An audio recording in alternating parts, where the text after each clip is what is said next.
Okay, hi everyone, it's me, Michael from Custom Bike Fit. Been making a few videos, or made a couple of videos last week, and I've obviously made quite a number of videos in the past, and they've typically been around bike fit, around bike fit tips. This video is different. This video I want to tell a story, and some of my clients would have heard this story before. Every now and then I just feel compelled to tell this story, but I've never told this openly, and for me right now it's just really, really important, so I'm hoping that you are going to listen.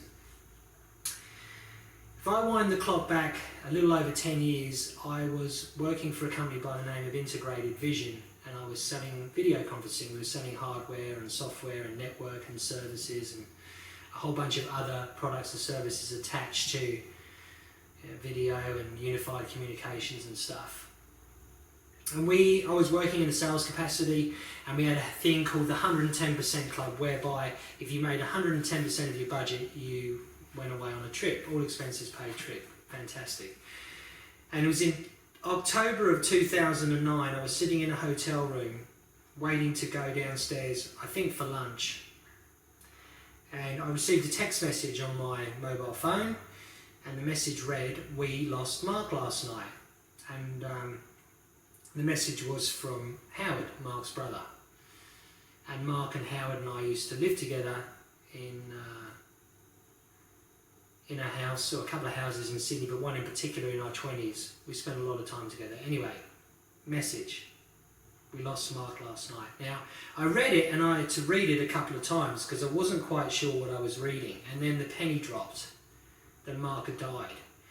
And I thought it was a sick joke. I thought that someone had maybe gotten hold of Howard's phone and written this message, and I was disgusted. I threw the phone across the room. But it was true.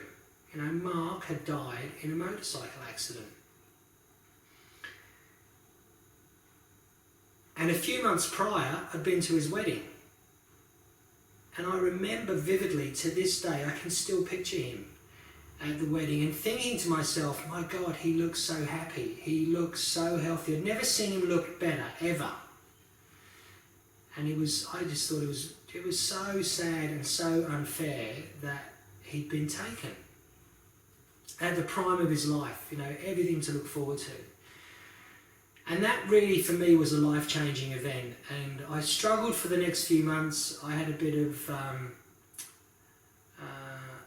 chronic fatigue. I was just burning the candle at too many ends. And I went into work, and I sat down with my boss, and I told him how I was feeling. And we negotiated a deal where I had 7 months unpaid leave. And started in June of 2010. So they wanted me to work to the end of the financial year, and then I was going to take off until February, because nothing happens in corporate Australia in January. It's dead. After Christmas, it's completely dead. Anyway, I put 2 bikes on the roof of the car, and I drove around Australia. One of the first places I came to was the Sunshine Coast. Came and stayed with some friends. Really enjoyed the place. Stayed a while. Went further north, Cairns, Port Douglas. I was training, doing triathlon, riding my bike, swimming, running, meeting people, and competing. I did a triathlon there, came back down to the Sunshine Coast, did a half Ironman at the Gold Coast, came back to the Sunshine Coast, and then went down and competed in Port Macquarie, had a half Ironman there, as they used to be called, now 70.3, and then I went back down to Sydney, and I hated it. I lasted about a week. And I made a few phone calls, I pulled a few strings, and I got myself an entry into Ironman Western Australia. Bikes went back on the roof of the car, and I drove across the Nullarbor, and I went and did Ironman WA.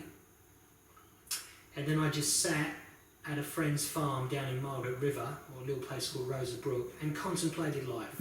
Drank some red wine, rode my mountain bike, etc., etc. And it was from Western Australia that I rang my boss and I said, thank you for the last 7-8 years. Appreciate the opportunity, but I know I can't come back. I don't know what I'm going to be doing, but I know I can't come back. And eventually I got involved in a small business on the Sunshine Coast, just helping some people out. on a sort of project basis, and that project came to an end. And by that time, I'd been going back and forth, and I decided that the Sunshine Coast is where I wanted to be, and I moved here. And I woke up one morning, and I didn't have any work because this project's finished, and I thought to myself, what am I going to do? And this voice said, do what you love. And I started Custom Bike Fit, and I started it from my home, and then it grew, and I opened up a commercial space, and you know, I was doing indoor riding sessions, and today it's really all about bike fit. And I never ever for one moment considered what the financial implications would be of that. You know, I was making really good money when I was in Sydney. I thought, well, I'm going to be doing something that I really love. What do I love? I love cycling, I love triathlon, and I love helping people. The money meant nothing to me, and it never has done, but I've been really fortunate because the business has grown and I've managed to create a living. So I have enough business. People often ask me, is this your full-time gig? And I'm, yeah, absolutely, this is what I do. I bike fit people, and there are other bits and pieces going on. Excuse me. So why am I telling you this story? Well, the reason that I'm telling you this story is because right now there's a lot of uncertainty, and my financial future with this business is uncertain. In the last couple of weeks, I haven't made any money. Very hard to get bookings. I'm trying to work with people remotely, of course. But again, I'm not that concerned about the money. I'm not independently wealthy by any stretch. It's not as if I have thousands and thousands and hundreds of thousands of dollars in the bank. But the thing that really fulfills me, and the thing that gets me going and gets me up every day, is that every single person that I meet, every single person that comes through the door, I have something in common with. They're a cyclist and or a triathlete. They want to get better, right? We're on the same level. It's amazing. I love it. And I have the ability to help these people. It's so fulfilling. That's really what fulfills me. So whilst the financial stuff may be on hold for a while, who knows for how long, and the whole reason for this video is to say to people, if you need help, I am here. If you don't have the money to pay me for whatever reason, don't let that be a blocker. We can work something out, okay? The world is changing. At this moment in time, we are still able, even though Australia has just kind of started its lockdown, I think it's going to continue. Last week I rode outside 4 or 5 times. I rode outside this morning, and I will continue to until I can't. And then when I can't, I'll ride inside. And I would say to everybody out there that loves riding their bike, do not give it up. I made a video about this last week.